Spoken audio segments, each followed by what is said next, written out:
네, 그럼 지금부터 김대환 전 장관님으로부터 경제 성장과 경제 개선을 위한 정책 방향과 과제를 주제로 특강을 듣도록 하겠습니다. 김대환 전 장관께서는 참여정부 당시 노동부, 현 고용노동부 장관을 역임하셨고, 지난 정부에서는 대통령 소속 경제사회발전노사정위원회 위원장을 지내셨습니다. 주요 저서로 한국노사관계의 진단과 처방, 한국재벌개혁론과 민주적 시장경제 등 노동사회의 선진화와 경제사회 발전에 대한 책들을 저술하셨습니다. 서울대학교 경제학과를 졸업하시고 영국 옥스퍼드 대학에서 경제학 박사를 취득하셨습니다. 영국 옥스퍼드대 초빙교수, 인하대학교 경제학부 교수를 지내셨으며 노동경제학의 저명한 학자로서 또 주요 공직을 역임한 풍부한 경륜과 해안으로서 현 정부의 경제 노동 정책의 한계와 노동시장 개혁에 대해 끊임없는 경종을 울려주고 계십니다. 김대환 장관님을 따뜻한 박수로 맞아주시기 바랍니다. 제가 한 말씀만 격자를 드리겠습니다. 김대환 장관이 옥스퍼드에서 공부할 때 저하고 같이 공부했습니다. 오늘 그 특강은요 모두 공개하고 나중에 질의응답도 다 공개하는 걸로 하겠습니다.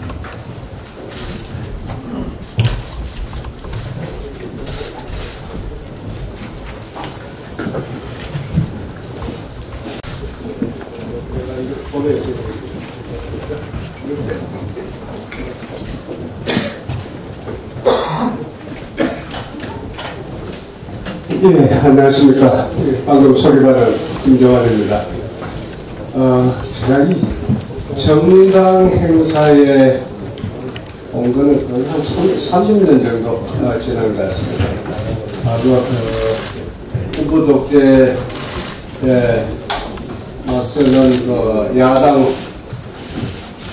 민주화 그 과정에서 야당에서 몇 번 초청을 해서 제가 정당 행사에 그 다음부터는 정당 행사에는 제가 좀 기억나는 참석한 적이 없는 것 같습니다. 왜냐하면 제가 좀 정당을 싫어하기 때문입니다. 싫어한다는 얘기는 정당 자체를 싫어하는 게 아니라 우리는 어떤 사람이든지 어떤 정당 행사에 가서 한번 강의했다 하면은 완전히 그쪽 사람이 되어버리는 이런 분위기가. 그래서 저는 항상 물어봅니다 하면은 이 국회 차원의 행사냐 정당 차원의 행사냐 물어보는데 그럼에도 불구하고 이 정당 차원의 그 행사에 참석을 한 것은 보니까 너무 좀 걱정이 되세요. 우리 경제는 지금 저는 하여튼 이 맥이 빠져가고 있고, 그런가 하면은 우리 사회 양극화는 생각하고 이걸 좀 풀어줄 정치는 어린 노동이고, 그래서 좀 이 답답해서 저는 이게 학교에 정년도 했고 또 공직에서도 완전히 물어갔고 해서 그야말로 좀 편하게 좀 지내고 싶은데 너무 걱정이 돼서 하다 보니까 이제 최근에는 글도 쓰게 되고 글을 쓰니까는 또 이런저런 자리에서 말을 하게 되고 그래서 오늘 여기 바른미래당에 와서도 얘기를 하게 됐습니다. 저한테 주어진 시간이 30분밖에 안 돼서 이 강의는 아주 좀 간략하겠습니다. 한마디로 말씀드리자면은 방금 말씀드린 것처럼 지금 경제가 상당히 활력을 잃어가고 사회 양극화는 심화되어 가는데 지금 현 정부가 하는 걸 보면은 사실은 지금 현 정부에 있는 사람들을 그리고 바른미래당에 있는 분들보다 훨씬 더 많이 알고 잘 압니다. 그런 걸 보면은 완전히 좀 개념이 없는 것 같아서 이른바 이 성장과 분배 문제를 한 방에 해결하겠다고 들고 나온 게 이제 소득주도 성장인데 이게 한 방에 해결하는 게 아니라 한 방에 두 문제를 자꾸 악화시키겠다.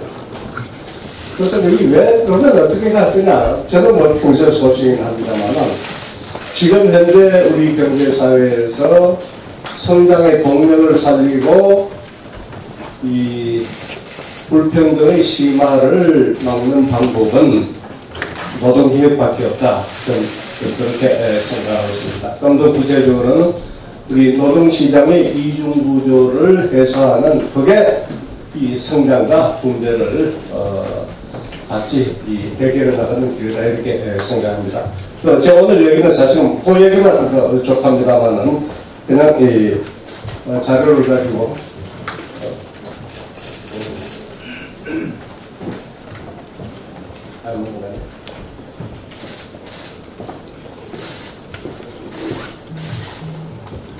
안녕하면은 예 거기서 넘겨주시면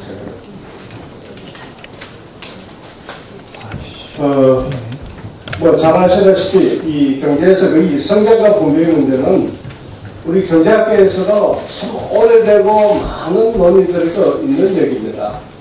그런데 이 각종은 우리 학계에서도 이건 상당히 좀 한쪽에만 이야기하는 그래서 자꾸 갈등을 일으킨 게 있는데 뭐 말하자면 이런 겁니다. 이 과거에 우리 경제 성장이 되면은 이게 이 트리클 다운, 우리 아래로 뚝뚝 떨어져서 이 아래쪽에 또 혜택이 돌아가서 이 분배 개선이 될 것이다. 뭐 그렇게 했는데 현실이 그렇지 않았죠. 요새 특히 최근에 들어와서 소위 이 아래쪽에 분배가 그쪽으로 그 소득이 돌아가면은 이게 분수 효과를 이렇게 해가지고 위쪽으로 가서 이게 그 성장을 가져올 것이다. 이런 얘기를 하는데 이 과정이 어느 쪽이나 성장과 분배가 되는 자동적으로 이루어지는 게 아닙니다. 성장이 되면 분배 개선이 자동적으로 되는 것도 아니고 분배 개선이 된다고 해서 성장이 자동적으로 이루어지는 건 아닙니다. 아시다시피 이 성장은 뭐라 그래도 지금까지의 이 과정을 보면은 이 성장을 견인한 것은 기업이 투자죠. 투자지고 이게 그 투자가 이 시장의 경쟁을 통해서 어떤 활력을 가지면서 또 성장이 이루어지는 그런 과정입니다. 그래서 영국의 자유주의 경제학자 존 스타트는 이미 오래전에 이 성장, 생산으로 표현되는 성장은 시장의 문제고 분배는 그 정치적인 문제라고 아예 그 분명히 얘기를 했습니다. 좀 더 얘기를 하자면 성장과 분배의 그 사이에는 어떤 그 정책적인 매개고리가 있어야지 그게 어떻게 달라지는 것이지 그 자동적으로 이루어지는 건 아니라는 얘기입니다. 그래서 우리가 흔히들 성장을 하면 분배를 개선하면 그 성장에 도움이 된다는 얘기는 상당히 장기적인 얘기입니다. 장기적으로는 근로자들의 그 건강이 정진되고 그래서 생산성이 증대되고 또 그 정치 사회적인 안정이 이루어지기 때문에 이것이 더 성장을 가져오는 도움이 된다. 이 정도의 얘기입니다.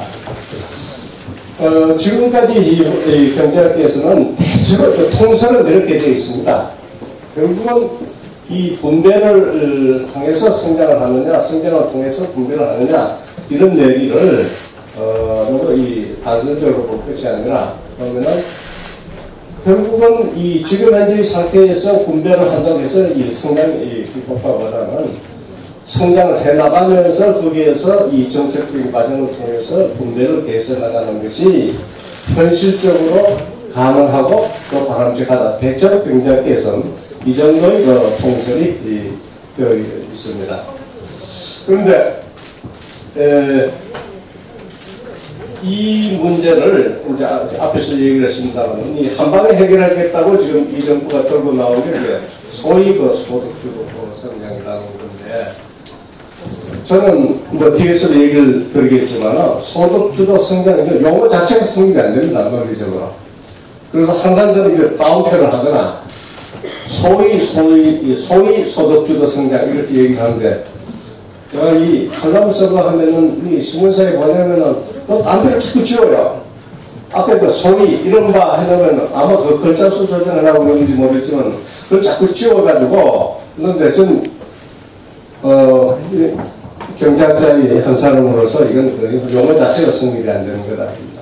그래서 이거 하다 보니까는 자꾸 제가 뭐 저만이 아니라 여러 이 경제학자들 또 사회학자들이 그 비판을 하니까는 어느 날 갑자기 그 대통령이 이건 이 소득주도 성장을 그 세계적으로 족보가 있는 얘기다. 족보 얘기를.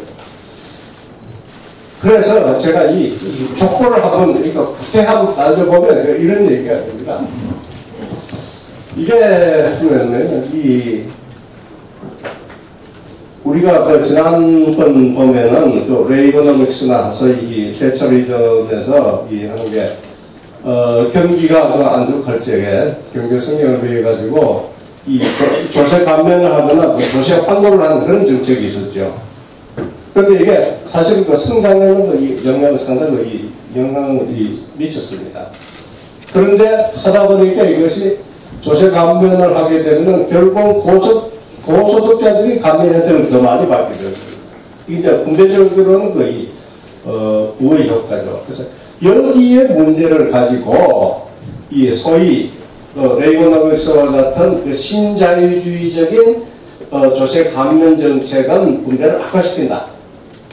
그러니까는 저소득층에다가 이 소득이 가도록 여러 가지 방법을 하게 되면은 이것이 이 소득이 낮은 층은 이 소비 성향이 대체로 높으니까 이게 그 내수 진작을 가져와서 성장을 가져온다. 이런 논리를 가지고 지금 이제 소위 소득주도 성장이 되어 있는 거죠.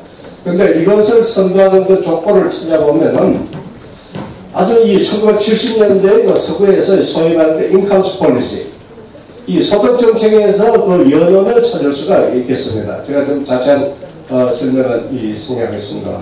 우리가 흔히들 이 임금주도 성장이 이제 소득주도 성장의 번연이라고 하는데, 이 임금주도 성장을 얘기한 아이로 쪽 얘기 이전에 그 웅크타드나 이 UN 그 제3세계 그 대표들이 주로 영향을 미치는 이런 쪽에서 이 인컴스 폴리시 그리고 이 소위 말하는 그 임금주도 성장 이런 얘기를 했습니다. 그 보면서 다시 말하자면 임금주도 성장이라는 것은 소득 정책을 위한 정책이 임금주도입니다. 그런데 이것은 1970년대 그 소득 이 인컴스 폴리시라고 하는 것은 지금은 이제 이 상당히 이 인플레가 진행이 되고 이 임금 수준이 상당히 높아져 있던 소위 자본주의 황금기 시기입니다. 그때 이 소득 정책에서 임금 인상 수준을 통제를 하고 그렇게 해서 인플레도 통제를 하고 그런 식의 정책이죠. 우리가 예전에 소위 임금 인상 협의를 통해서 이렇게 제한하는 통제하는 그겁니다. 그런데 잘 아시다시피 그 정책은 대단히 일시적으로 쓰는 것이고 그것이 한 번도 성공적으로 개탄하는 기록이 없습니다. 그래서 그 논리를 이제 뒤집어 가지고 지금은 이제 경제가 지금 상당히 좀 나쁘고 상태가 좋으니까는 오히려 임금을 올려서 그것이 내수를 정진시키고 그러는 것 성장에 덮여서 이런 식의 논리거든요. 이게 이제 소위 임금주도 성장인데 우리는 지금 이제 바로 이 소위 소득주도 성장이 임금주도 성장을 이어가지고 그 족보 속에 있는 것으로 지금 현재 이해를 하고 있는데 제가 좀 화살표를 실선이 아닌 점수 넣는 그런 얘기는 그 족보에 안 올려져 있습니다. 아마 족보를 돈 주고 사야 될 겁니다. 왜냐하면은 이 소득 뒤에서 말씀드렸었는데 요거 자체가 우선 이론적으로 성립이 안 됩니다. 다시요.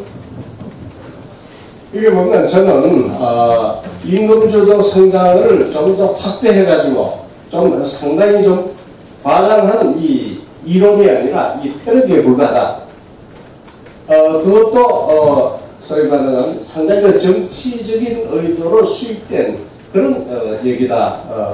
다시 말해서 세계에서는 임금주도 성장에 해봐야 아류에 불과하다. 이렇게 이 족보를 따져보는 겁니다. 그러니까 이건 족보에 올라 있는 것이 아닙니다. 세계적인 족보는 아니라 아마 한국에서는 이거 족보 아마 올리려고 하겠지만은 이 족보라는 것은 경제학적인 족보라는 것은 한국에서 아무리 이 용어를 써봐야 되지 않는 겁니다.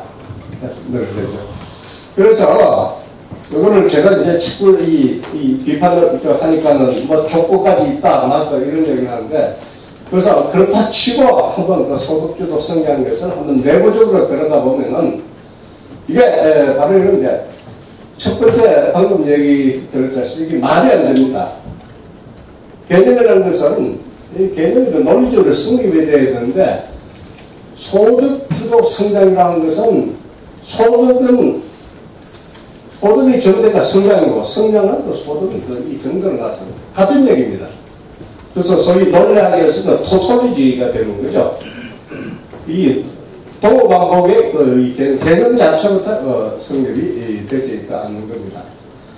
그래서 실제로 문헌상으로 보시면은, 이건 이제 뭐 영어로 하자면은 뭐 구태의 번역하자면 그 인컴 넷 브로스 정도가 될 텐데, 한번 여러분들 여러 가지 문헌을 가지고 요새 검색 기능이 되어 있으니까 한번 검색해 보세요.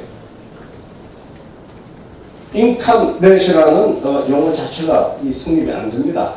혹시 있다면은 한국에서 요사이 들어가지고 소득주도 성장하니까는 다른 쪽에서 얘기해서 한국에 이런 얘기 라면서 인용하는 쪽에서는 있을 수 있습니다.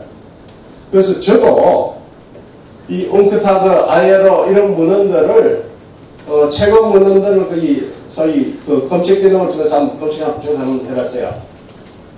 단 한 번도 인컴넷이라는 용어는 등장하지 않습니다.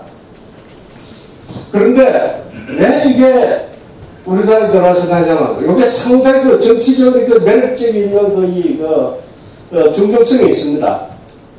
소득주도 하면은, 소득하면 저거 자기 주머니부터 언제 생각하죠? 소득주도 성장하면 내 소득이 좀 늘어나가지고 전체로 경제가 성장되는 참 좋은 얘기입니다. 상당히 이 매력적이죠. 그래서 제가 그랬을 적에 이 상당히 치명적인 유혹을 이 정치적으로 가지고 있기 때문에, 말은 안 되지만은 정치적으로 말 안 되는 걸 또 하잖아요. 그런 효과를 지금까지 누려왔죠. 그래서 상당히 또 일반 국민들이 약간의 기대를 가지고 지난 2년을 봤던 것도 있었어요. 사실입니다. 그런데 여기서 내부적으로 엄밀 논리를 따져보자면은, 여기 보시다시피 우리가 이 국민소득이라고 이제 돌아가네. 그러니까 국민소득 방정식을 써면서 우리가 이렇게 쓰잖아요. 이것은 아주 기초적인 국민소득 방정식입니다. 이 기초적 국민소득이라는 것은 이 민간 소비에다가 기업 투자, 그리고 정부 지출, 그리고 수출에서 수입을 뺀 이 순수출, 요 같은 게 국민소득이잖아요. 이게 소득입니다. 그런데 소득주도라는 건 뭐냐? C가 해도 소득주도고, I가 해도 소득주도고, 정부가 지출을 통해서 소득주도입니다. 그런데 여기서 실제는 아까 말씀드린 것처럼 레이모노믹스와 같은 신자유주의적인 그런 것과 구분하기 위해 가지고 실제 하는 얘기는 여기서 C, 민간소비를 진작시키자는 얘기거든요. 그래서 조세환급 정책과 같은 레이거노믹스에서 진영적으로 차별한 겁니다. 그래서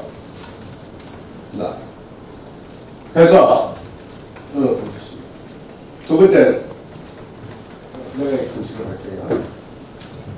그래서 이 자꾸 성장론을 얘기를 하는데, 이건 성장의 외피를 거쳤을 뿐이지 실제로 분명합니다.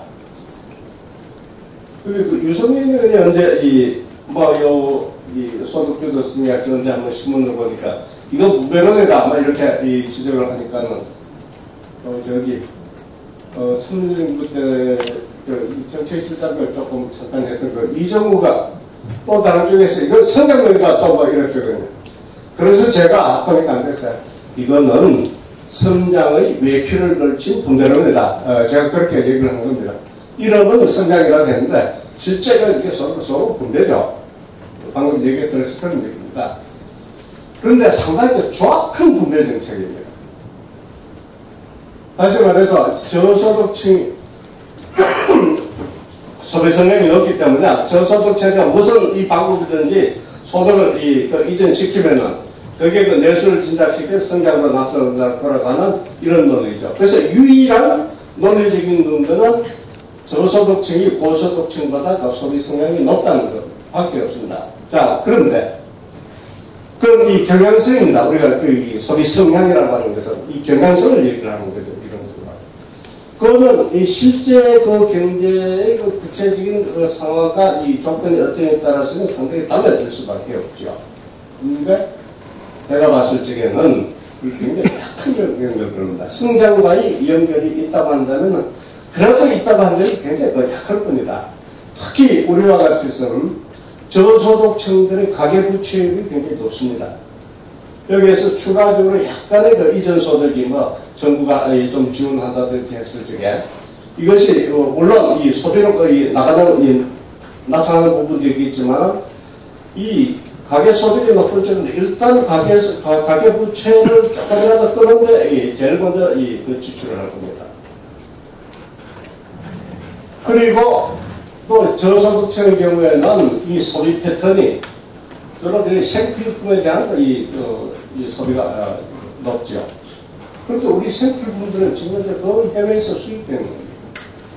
그랬을 적에 실제 이론에서 얘기하는 이 저소득층의 약간의 소득 증대가 성장으로 매수로 나타나는 아주 미미하거나 약간 그렇습니다. 이런 얘기죠.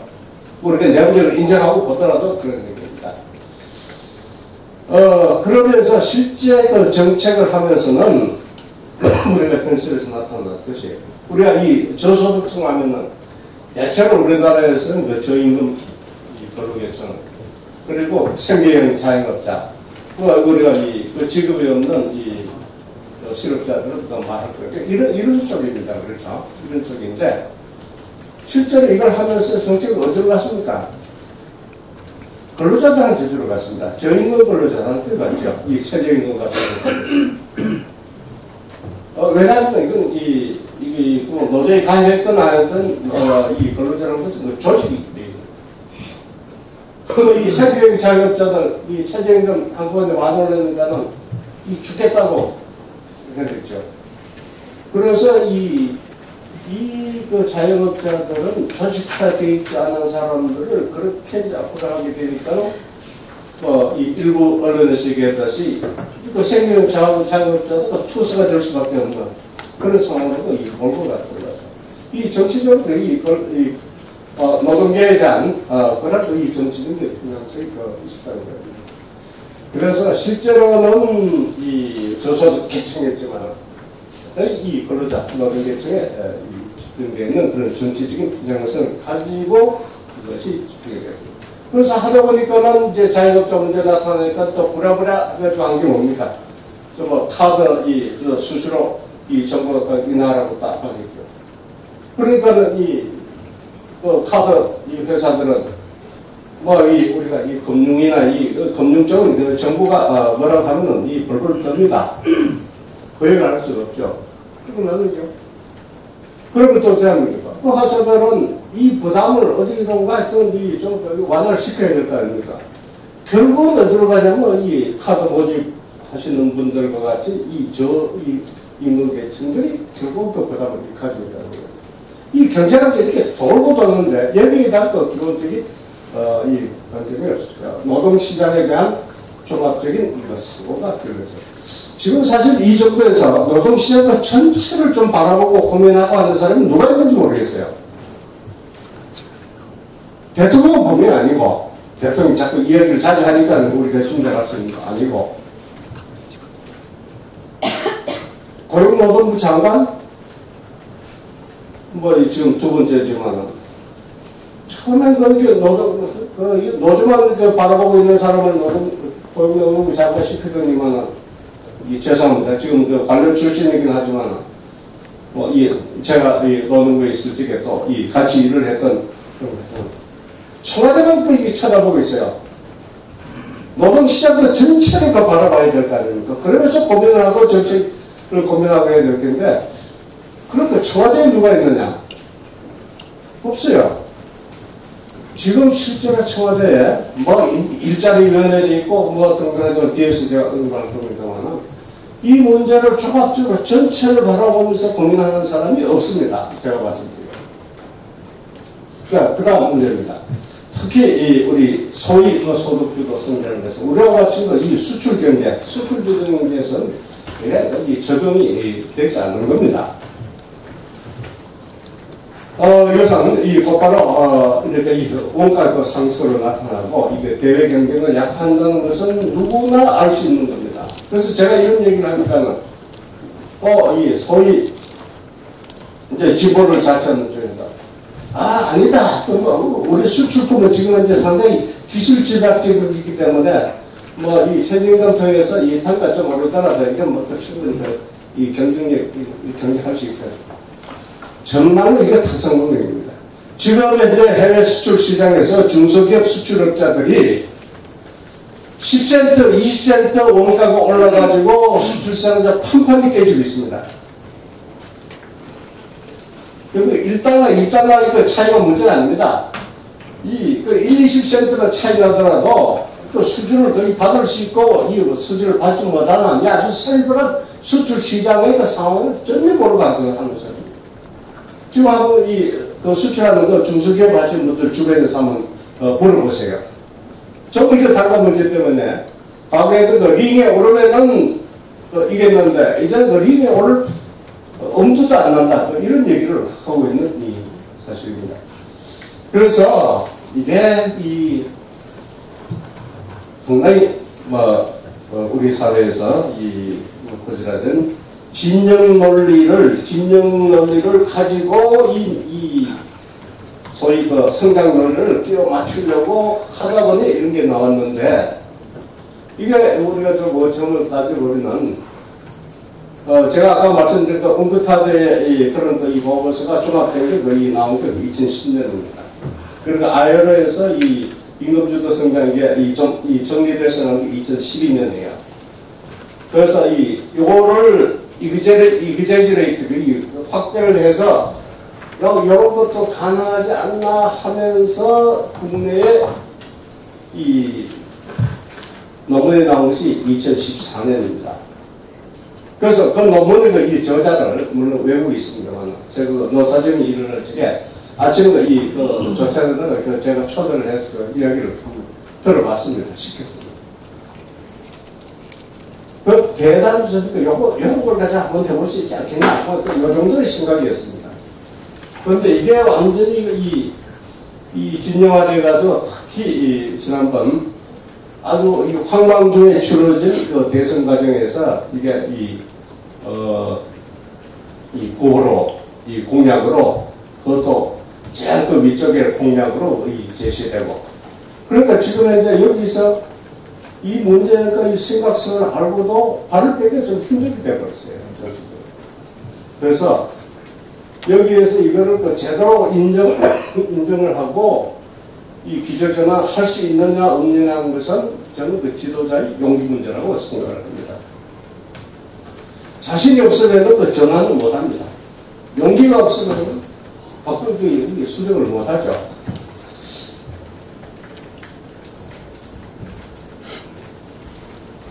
그러니까 여기를 그 소위 소득주도 성장하려면 실제로 할 수 있는 그 정부가 가지고 있는 정책 수단을 반합니다.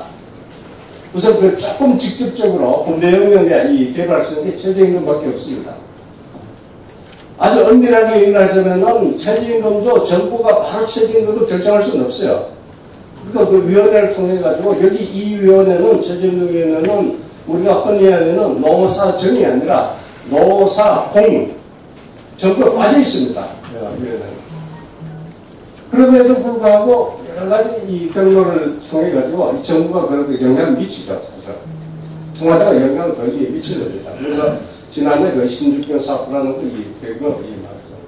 그다음에 할 수 있는 게 재벌배 과정에서 이 정부 그 조세자를 통해서 그 재벌배 과정에 개입하는 거죠. 그 다음에 간접적으로 가려면은 소위 불공정 이 시정 조치를 통해 가지고 간접적으로 이 분배와 이 성장에다 영향을 미치는 이 정도입니다. 근데 여기에서 지난 2년 동안에 실제로 한글 보면은 앞서 말한 것처럼 아주 최저임금을 대단히 급격하게 인상을 하고 이게 그 소상공인들이 이것을 이 감당을 못하니까 정부 재정을 통해서 이것을 정부 뭐 보장하는 이런 방법을 취했죠. 그리고 아까 말씀드렸지만 그 자영업자 문제가 또 터지니까는 이 카드업자 압박해가지고 또 수주를 얻어나고 그 다음에 이제 노령이라든가 아동 쪽에 복지 하고 그러다 보니까 결국은 이게 재정이 아직까지 여유가 있다고 하지만은 결국은 이 재원 문제가 부닥칠 수밖에 없죠. 그래서 그 소득세도 일부 조정하고 뭐 부동산 과표도 조정하고 현재 보유세도 인상하고 이제 본격적으로 정세 카드를 만지작거리고 있죠. 그러면서 정세도 이 고소득층 부자들로부터 세금을 더 얻겠다. 소위 말해서 이 핀셋으로 그 이틀을 뽑겠다. 지금 이제 이렇게 하고 있는 겁니다. 수단은 사실 이런 것밖에 없습니다. 그러다 보니까는 여기에서 더 나아가지고 소위 이제 공정거래, 공정을 얘기를 하면서 이 공정거래라는 것은 소위 배후야, 이 행위에 대한 이 규제입니다. 여기에서 지금 이제 지배구조, 스트럭처에까지 지금 이제 사실상 그 정부가 이 개입을 이런 것들까지 진행이 되었습니다. 그래서 제가 이제 정부가 할 수 있는 범위를 넘어서서 정도를 넘어서서 이 상대 가격 체제를 가격 체계를 혼란시킬 수 있는 이런 개입은 상당히 다른 부작용을 고려하지 않으면 안 된다. 그러다 보니까 이 소위 얼핏 하면 우리가 지배구조 가버넌스에다가 특히 최근에 대기업 총수들, 가족들의 소위 갑질, 이런 것들을 언론을 많이 하면서, 우리 언론인들이 참 불필요할 정도로 이런 얘기를 언론에 함으로 해서 그런 걸 교환해가지고, 그냥 가족이 갑질, 물론 그야, 이 소유구조, 지배구조로 그냥 가서 소위 스타디스 코드를 가지고, 이렇게 하는 것까지 벌어졌거든요. 그러니까 지금 현재 사실은 상당히 오류를 하고 있습니다. 소위 가버넌스에 정부에 의해서 영향을 받지 않는 것도 우려를 안 할 수 없는 거죠. 또 이러저러한 건 그렇게 하면 이거 전부 이제 세금 가지고 하죠. 그런데 그 재정이라는 게 방어하는 게 우리 수밖에. 그래서 지난 2년 동안 조금 장기적으로 제가 더 필요한 경제 지표들을 그렇게 한번 모아봤습니다. 보면은 우리에게 특징들이 드러납니다. 경제는 지금 저성장 체제를 갖고 있고 취업자도 증가가 떨어지고 있고 그러면서 고용 탄력성도 떨어지고 있고 실업률은 최근 들어서 늘어나고 이런 등등 분배도 드러납니다. 이런 것들을 봅니다.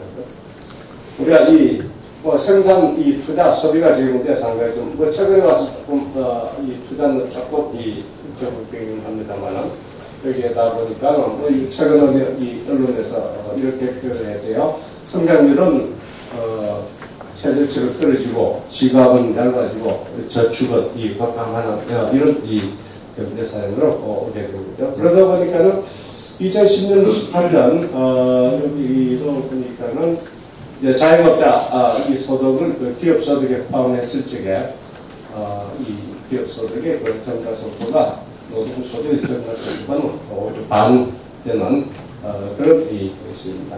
그러다 보니까 기업들도 소위 말해서 매출이나 영업이익에 상당히 쇼크를 받게 되는 소위 어닝 쇼크 현상이 나타나는 겁니다. 여기서 보시다시피 그러면서 특히 이 대표적인 우리가 삼성에서도 이런 어닝 쇼크가 그대로 지금 드러나고 있습니다. 그러면 일자리는 어떻게 되느냐? 고용 사정은 보시다시피 이렇게 실업이 21세기 들어와서 이 최고로 지금 현재 실업률이 높아졌고요. 최근에 들어와서 지금 현재 계절 조정하지 않는 실업률로 보면은 지난 4월 고용 동향을 보면은 4%대 그 4.4%까지 지금 현재 증가됐습니다. 제조업 부분의 취업자들이 지금 현재 급감을 하고 있고요. 제조업의 기반이 지금 상당히 흔들리고 있습니다. 그래서 특히 최저임금에 취약한 3대 업종, 소매업, 음식, 숙박업, 그리고 사업시설 관리업 이런 쪽에 고용이 줄어들고 있고, 군대 사정을 보면은 특히 하위 10%, 뭐 우리가 저소득층이라고 볼 수 있겠죠. 이 부분들이 보시다시피 보면은 참 재밌다고 하면 아주 대단한 거 죄송한 표현이 되는데, 보면 그 근로소득 자체는 오히려 줄고 있습니다. 이전소득, 이 정부에서 이런저런 거 보조금이나 이렇게 하는 이 제도로 메꿔지는 뭐 다른 형식으로 이 생산을 직접 하지 않고 정부나 이런 데서 있는 이 소득이 늘어가지고 비중도 높아지고 또 훨씬 더 평가되면서 전체 총 소득은 그래도 줄어들고 있는 이런 현상을 우리가 목표를 하고 있다 이런 겁니다. 그래서 이건 개인 민간 연구소에서 소위 민생 지수라는 것을 개설해서 발표하는 연구소가 있는데, 거기에 이 최근치를 보니까는 민생 지수가 이렇게 하락을 하고 있는 것으로 나타나고 있습니다. 그래서 특히 여기에서 이제 재정 문제, 초과 세수가 있다고 해가지고 이렇게 썼는데, 보면은 올해 들어와서 지금 이제 재정적인 이 국가 채무들요. 그래서 자꾸 이제 이 40% 이 마지노선 얘기를 하니까는 또 최근에 또 이 국민계정 또 통계를 또 이 재조정해가지고 하다 보니까 이게 아직 40% 가는 여유가 있다 해가지고 이제 들어가는 거죠. 근데 장기적으로 이런 추세로 봤을 적에 이게 GDP 대비 이 국가 채무 비율은 2030년 가게 되면은 50%대로 이런 것이 그 KI에서 나온 연구 보고서의 이 결과입니다. 그래서 지금 현재 지금 보면은 외부적으로 여러 가지 여건도가 안 좋고 어제 윤영은 수석이 한 거 보니까 경제가 상당히 어렵다. 당분간 상당 기간 경제가 어려울 것이다. 이렇게 얘기를 했는데, 그것도 참 그동안 이게 괜찮다. 펀더멘털을 하다가 이제, 인정을 청와대에서 했는데, 그러면서도 그 원인은 전부 외우려 있는 거겠습니다. 그런데 실제로 보면은, 우리가 내부적으로도 국내적으로 상당히 복합 위기의 가능성이 있다. 이런 얘기를 하고 또 이 불안 조성도 있고 이렇게 또 얘기를 할까봐 조금 걱정이 되긴 하는데, 아주 객관적으로 봤을 적에 지금 현재 우리 경상수지가 적대됐다고 하는데, 물론 경상수지는 이 단기 자본거래가 있기 때문에 경상수지 자체는 적자에서는 더 벗어날 것으로 보입니다만은, 그 기조 자체가 지금 현재 수출력이 고퀄력이 떨어지고 있습니다. 그다음에 특히 노동 비용은 최저임금만이 아니라 여러 면에서 노동 비용은 좀 상당히 증가하고 있고, 이러니까는 이 기업들 소위 이 프로피스키죠. 이윤이 이 비용은 임금 같은 비용은 상승되고 대외적인 수출 시장대로 여건은 나빠지다니까 이 이윤이 이 프로핏 스퀴즈 이렇게 끼는 이런 현상이 나타나는 거죠. 이걸 소위 프로핏 스퀴즈라고 하는데, 그러다 보니까 투자가 위축되고 기업의 엑스포스가 사실은 지금도 일어나고 있습니다. 지난해에 보면은 우리나라의 소위 외국에서 우리나라에 투자한 해외 국내 투자보다도 우리 기업들이 해외에 투자한 이 수가 훨씬 능가하고 있습니다. 그리고 지방에 우리가 공간에 가서 기업 하시는 분들 이렇게 만나보면은 그래도 좀 형편이 좀 괜찮은 분들은 그냥 농담으로 그런 얘기 하고 있습니다. 베트남에 땅이나 보러 갈까 생각 이런 얘기 하고 있습니다. 좀 여건이 되면 지금 이제 이런 식으로 계속되다가는 가는 수밖에 없다. 이런 생각을 하고 있는가 해서 상당히 좀 불안합니다.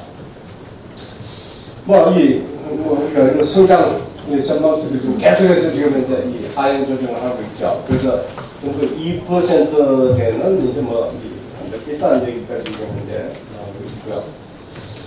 그래서 여기서 소위 말해서 이 리세션, 그러니까 R의 공소라고 하는 것이 그냥 이 지나가는 얘기가 아니라 지금 이 추세가 이렇게 진행된다면은 이렇게 이어지는 그런 전망을 해봅니다. 그래서 문제는 뭐 이 다른 거 얘기하면서 우선 정책 기조 자체가 바뀌어야 된다. 그러지 않고서는 이렇게 계속 이 방향으로 계속 그냥 고집하게 되면은 이거 막을 길이 없다 이렇게 봅니다.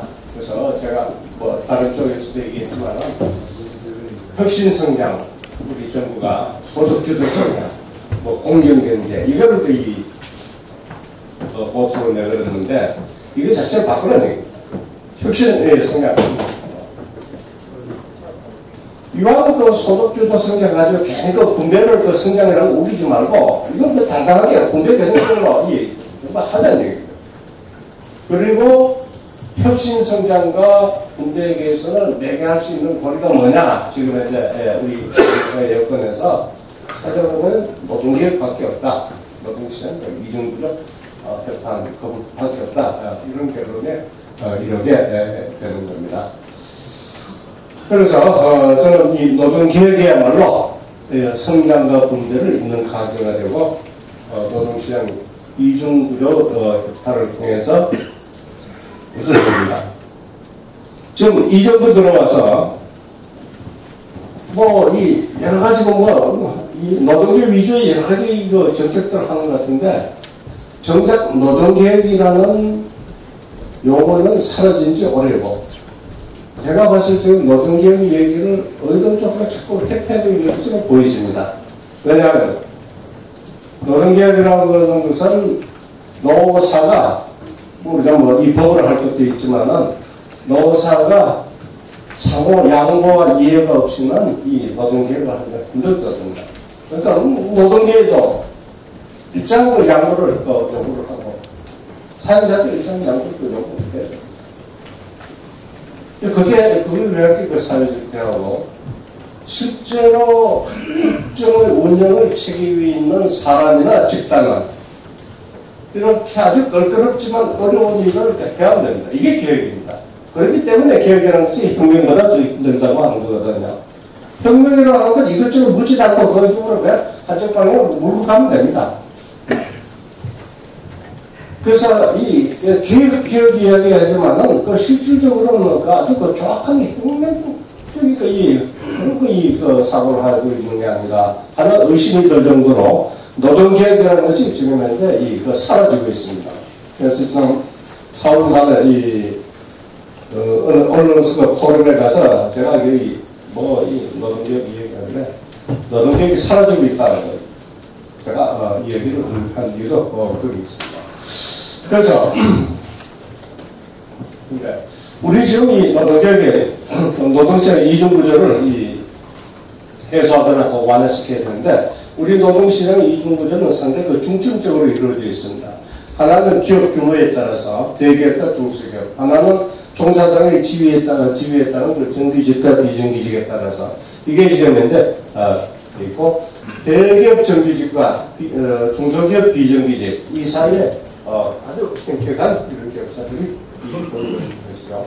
그래서 2018년 그 통계를 통해 가지고 이 규모별 고용 형태별로 임금을 월 평균 임금 시간당 두 개를 이렇게 비교를 해보니까 이렇게 그런데 요거는 보면은 2018년에는 여기서 보시다시피 중소기업 정규직이 대기업 비정규직보다는 이렇게 월 평균 임금은 훨씬 많고 왜냐하면 이 초과 근로를 많이 하니까요 중소기업 쪽에 시간당으로 보면은 비슷하게는 그래도 조금 높습니다. 그런데 2015년까지만 하더라도 근로활동 연구조사 그 결과를 보면은 오히려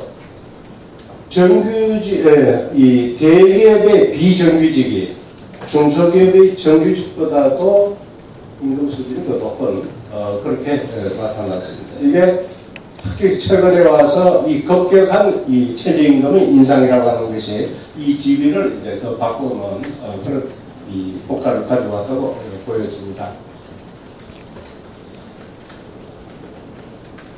우리 노동시장 구조를 보면은, 이 차관 일서를 보면은, 소위, 이 실한 부분, B 부분, 이게 이제 대기업 정규직이고 노조가 있는 쪽입니다. 이게 전체 한, 7.2%를 차지하고, 반면에 이 중소기업이고 비정규직이고 노조가 없는 쪽이 27.4%인데, 이 양자 사이에 이것이 지금 이제 주변부와 중심부와 같은 아주 그러니까 차이로 나타나고 있죠. 여기서 보시다시피, 뭐, 임금 수준은 잘 아시다시피 이렇게 몇시 차이가 나고, 건속기간은 이 주변부 쪽은 아주 건속기간이 짧고, 우리가 사회보험이라고 할 수 있는 사회보험은 이 대기업 정규직 노조 있는 쪽은 거의 이제 이 사회보험은 거의 다 가입하고 있다고 보여주면 됩니다. 그게 말해서 주변부는 30% 됩니다. 우리가 기업복지라고 할 수 있는 이런 쪽을 보더라도 중심부 쪽은 거의 다 지금 혜택을 받고 있고, 대신에 이 주변부 쪽은 30%, 대신 20%까지 혜택이 떨어지고 있죠. 근데 문제는 우리가 뭐 이야기를 하자면 이 혜택의 격차를 줄여야 된다. 전부 동의합니다. 이중구조를 우리가 협회에서는 다 동의를 하는데, 왜 이게 어렵고 잘 안 되냐 하면은, 뭐 아시다시피 제가 지난번 노사정부위원회 그 일을 맡아가지고 이거를 그렇게 해보려고 애를 썼는데 굉장히 힘들었습니다. 뭐 그나마 아주 어렵사리 2015년 이 9.15 합의를 이끌어내긴 했는데 또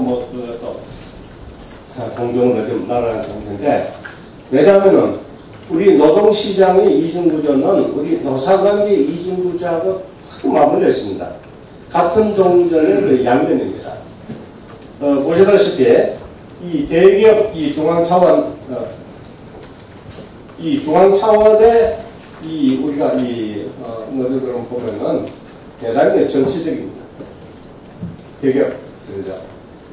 그리고 이 기업 차원에 우리가 보면은 상당히 눈앞에 이익을 시키는 저희가 그러다 보니까 양수 사이에 상당히 부적합하고 조율 과정이 취약합니다. 그러다 보니까 우리가 노사 문제가 거의 예외 없이 노정 문제를 비하게 됩니다. 근데 정부하고 정부가 뭐 해내라 하는 거죠. 그러다 보니까 여기에서 이 대기업 공공부문에서는 이 정규직 노조와 사용자의 거탐합. 우리가 공공부문 보면 공공부문에서 기관장들이 도저한테 걱정 못합니다. 여러분들 아마 노동 관련 언론인들은 이 사실을 잘 알고 있을 겁니다. 그리고 중소기업 비정규직 노조 이쪽은 상당히 배제되어 있습니다. 그래서 여기서 나타나는 노사관계의 불안정이라든지 교섭 비용이 높다든지 노동시장의 이중구조는 바로 이런 노사관계에서 나오는 겁니다. 그래서 이 문제를 하려면은 이 노사관계의 이 정리와 더불어서 해야 하는 이것이 가능한 아주 어려운 작업입니다. 아마 어려워서 이 정도도 어떻게 하고 있는지 모르겠습니다. 하지만 이 이중구조를 그대로 방치했을 적에는 또 이거 중심부는 이게 좀 깨졌네요. 상당히 경직적입니다. 노동시장은. 주변부는 상당히 불안정합니다. 지금 이 중심을 주변 대단히 불평등하죠. 그런데 이것이 지금 현재 구조화되어 있습니다. 이 경직화되어 있기 때문에 생산성이 저하될 수밖에 없고 상당히 불안정하기 때문에 사회적으로 여러 가지 고비용을 치릅니다.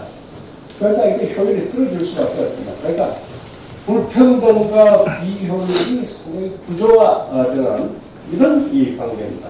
이것 없이는 성장도 분배도 전부 바뀔 수밖에 없는 것이죠. 그래서 이걸 해야 되는 겁니다. 그래서 이거를 어떻게 바꿔갈 것이냐 하는 건 이제 정책적으로 보자면 이제 저는 이 한국적 유연 안전화 모델이라고 얘기를 하는데 이렇게 가야 된다는 겁니다. 특히 우리 여기서 보면 이 노동시장도 유연화하고 사회 안정망을 확장하고 이게 완전 지금 우리 보면은 닭이 먼저냐 달걀이 먼저냐 이런 식의 논쟁을 하고 있습니다. 여기에서 그것은 그것대로 가고, 지금 이제 보면 그런 거죠. 이 극단적으로 하자면은, 뭐 실험을 해도 그냥 먹고 살 수 있는 정도는 그 사회 안전만 확보되면은 막 그렇게 안 한다고 이렇게 얘기할 수 있죠. 근데 이게 지금 제가 보니까는 노동시장이 언제든지 기업이 필요하면 인원조정도 할 수 있고 해고도 할 수 있고 이래야지 기업이 경쟁력이 선다. 이런 극단을 가지고 문제를 해결할 수 없습니다. 지금 현재 상태에서 조금씩 양자 이 노동시장의 유연화와 사회안정을 확충하는 이 고비를 맞춰가면서 거기에 중간 매개적으로 소위 말하는 ALMP 이 적극적인 노동시장 정책 이것을 적극 활용할 필요가 있다는 이겁니다. 그래서 여기에서 특히 우리가 사회안전망이라는 것도 상당히 고용 친화적으로 일자리 중심으로 일을 할 수 있는 능력이 있는 사람은 일자리를 갖게끔 하는 그런 방향으로 이 사회복지가 진행이 되는 문제입니다. 그래서 이렇게 우리식의 유연안전보도를 통해서 하는 것이 지금 현재 노동시장 이중구조를 완화 내지는 해소할 수 있는 이 방법이 아닌가. 이제 이런 걸 놓고 지난번 사실은 이 노사정 사이에 많은 논의가 있고 2015년에 이 9.15 합의까지 이르렀습니다만 기본적인 맥락은 이와 같습니다. 네. 아시다시피 그게 지금 현재 실현이 되지 않고 지금 현재 공조를 되고 그다음부터는 이 노동계획을 이 정부 차원에서 아니면 우리가 사회적인 영역에서도 이야기 안 하고 특히 노동시장 이중구조가 얘기는 전면 얘기를 하지 않고 있습니다. 이 정부가 노동시장 이중구조의 해소 내지는 완화 없이 어떻게 성장과 분배를 조화시켜 나갈 수 있을 것인지 대단히 이 걱정스러워요.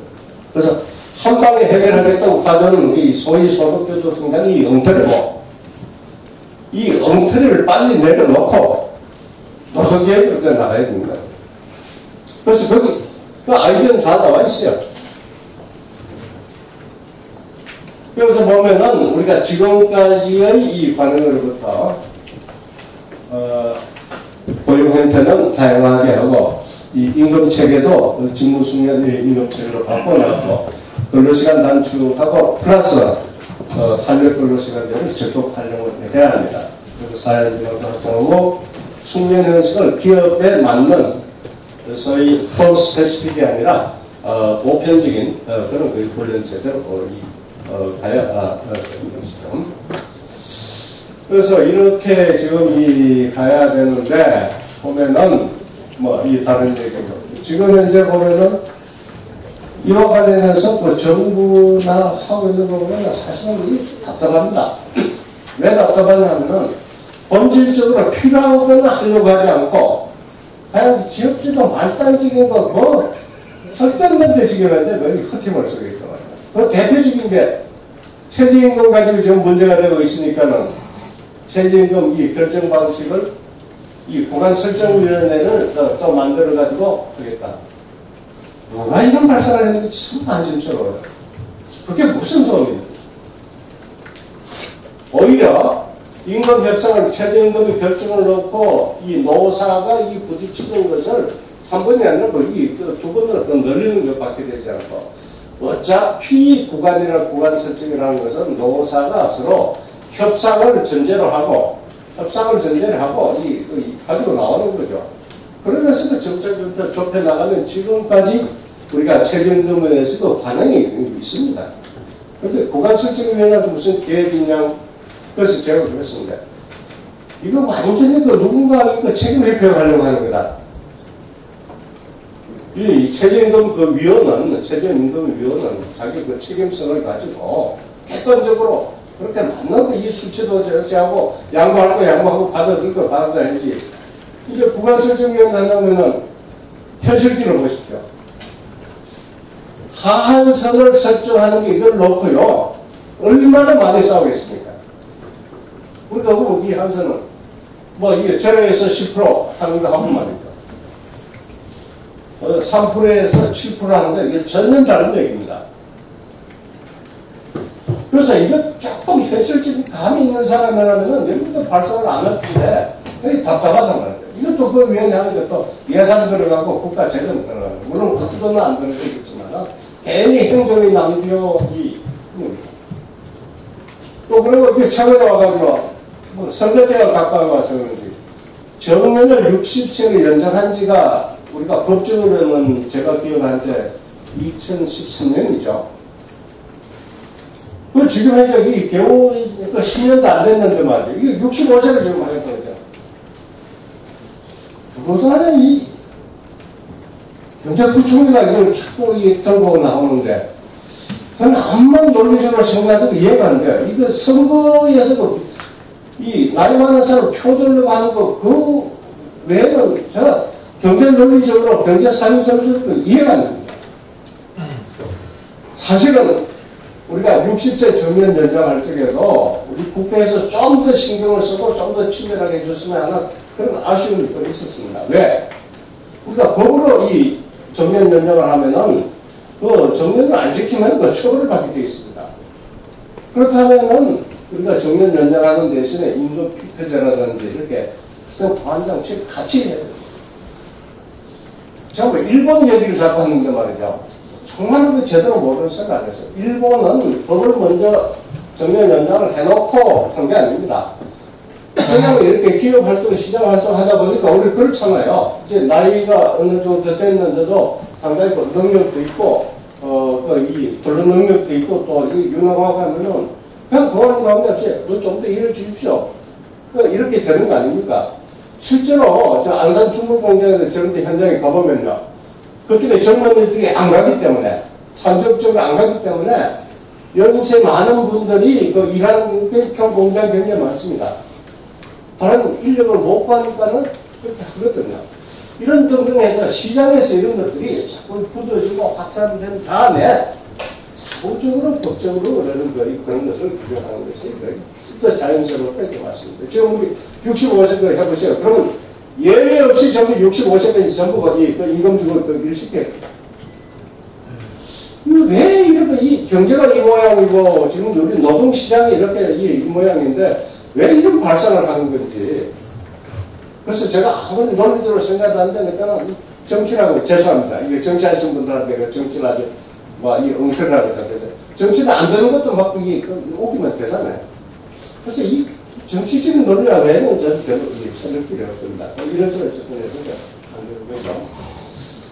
그래서 이 최저임금도 말이죠. 그러니까 이 지역적인 데 헛발질을 할 게 아니라 좀 더 우리가 그 나라의 국가의 그 정도를 생각해서 그야말로 우리가 이 차등 적용 같은 거를 상당히 심도 있게 검토하기 좀 준비를 해야 됩니다.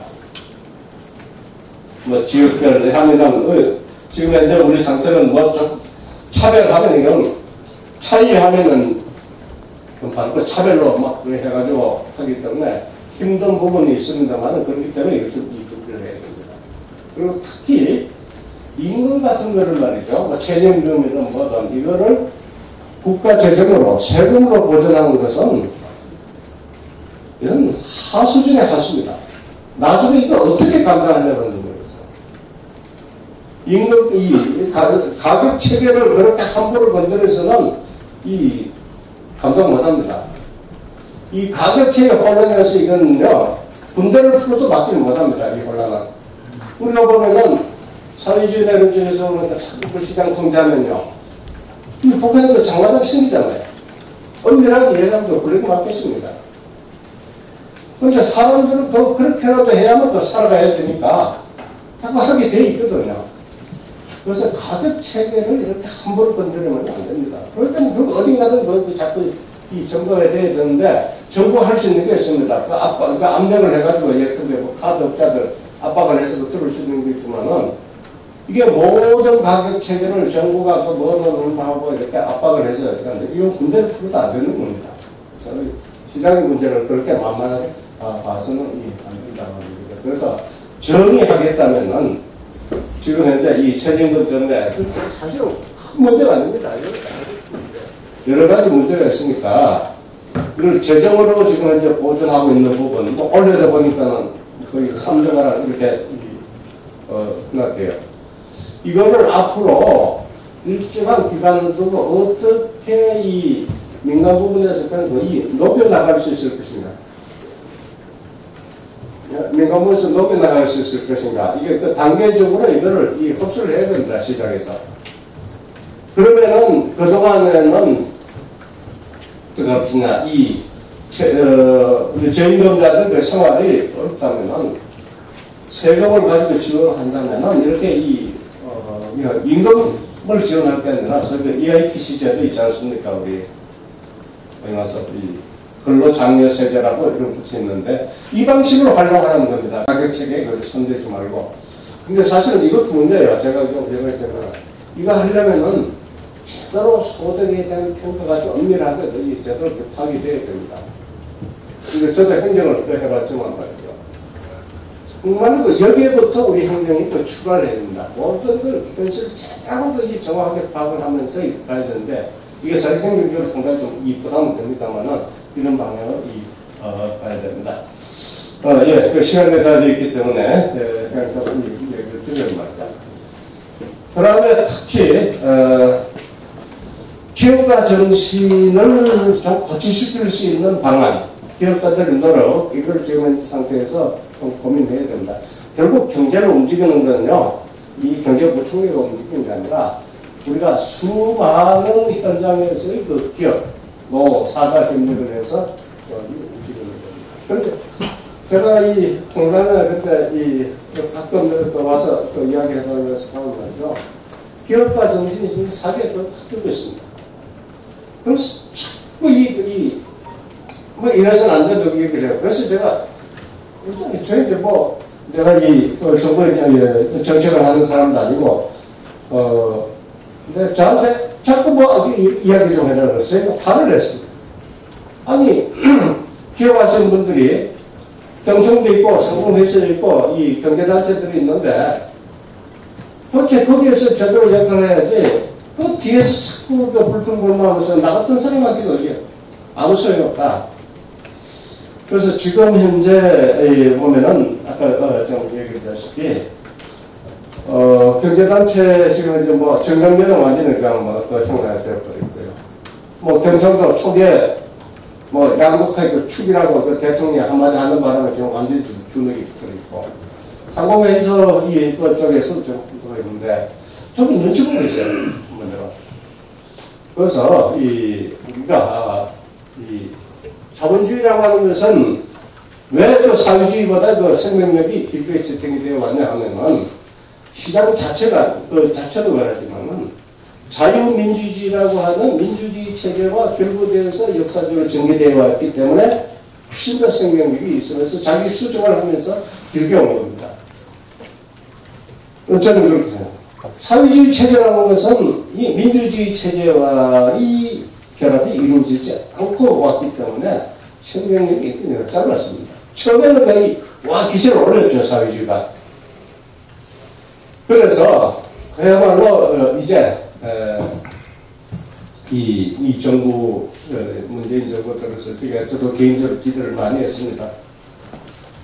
이 불합리한 것들이 사라지고 보다 합리적이고 이 경제도 그야말로 이 현장을 바탕으로 해서 경제 정책도 세우고 그러면서 정부나 또 이 사회적으로 못 사는 사람들 경제적으로 힘든 부분에 대한 사회적인 지원 이런 것들이 좀 조화롭게 이렇게 퍼져나가는 그런 것을 기대해서 아마 저만이 아닐 겁니다. 많은 분들이 이 촛불 혁명은 아니죠.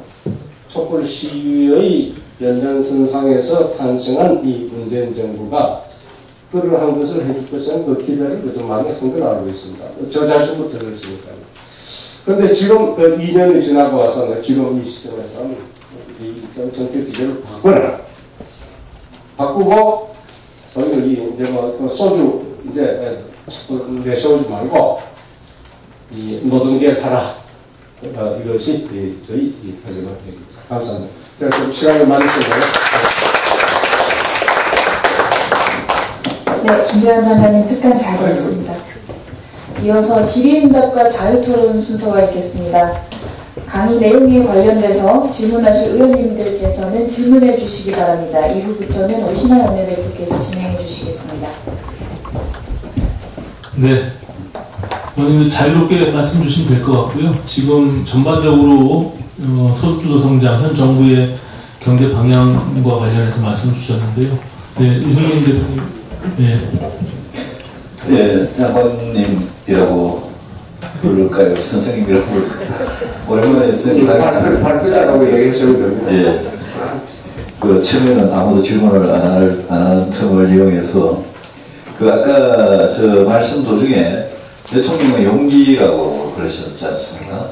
이제 노무현 정부 때 노동부 장관을 해보셨고 박근혜 정부 때 노사정위원장을 해보셔서 학교 오래 계셨고 연구를 오래 하시지만 그 정부 안에 청와대와 행정부 안에서 돌아가는 작동 원리에서 잘 알고 계실 건데, 근데 이제 문재인 정부가 3년이나 남아있기 때문에 이 3년 동안 계속 이 잘못된 경제 정책을 고집하면 그 결과가 어떻게 될지 굉장히 우려스럽습니다.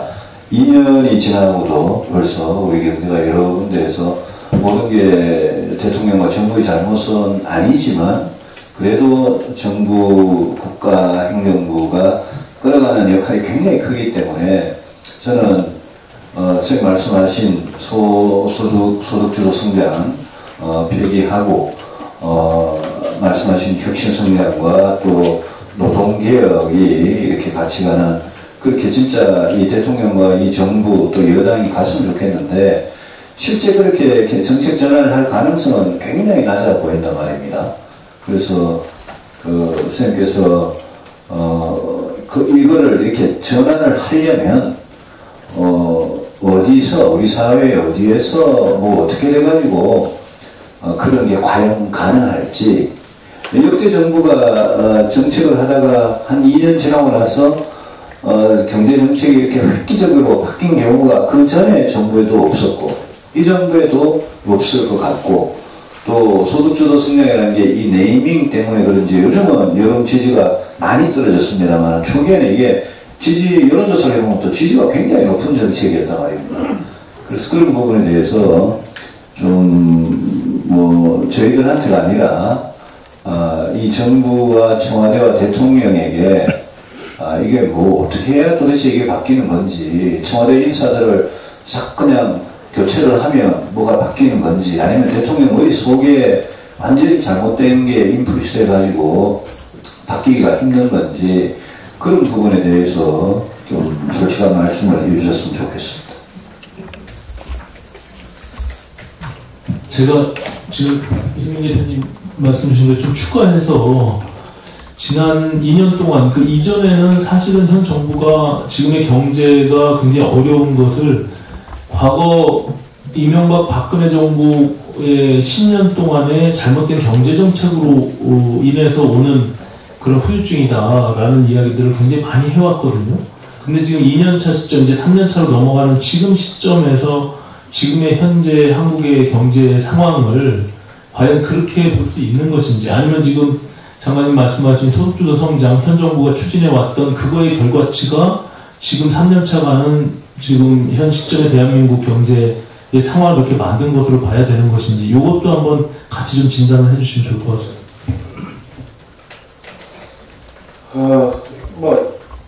말씀 주신 대로 지금 이제 조금 있으면 이 효과가 좋은 효과가 나타날 것이다 이렇게 몇 차례 자꾸 얘기하는데 현실은 거꾸로 가니까는 잘못되면 그 전대권 다시다 또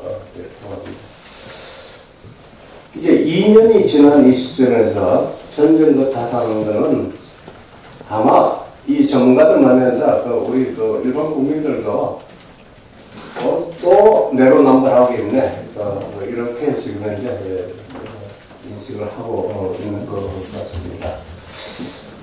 좀 다른 자리에서 얘기를 했는데요.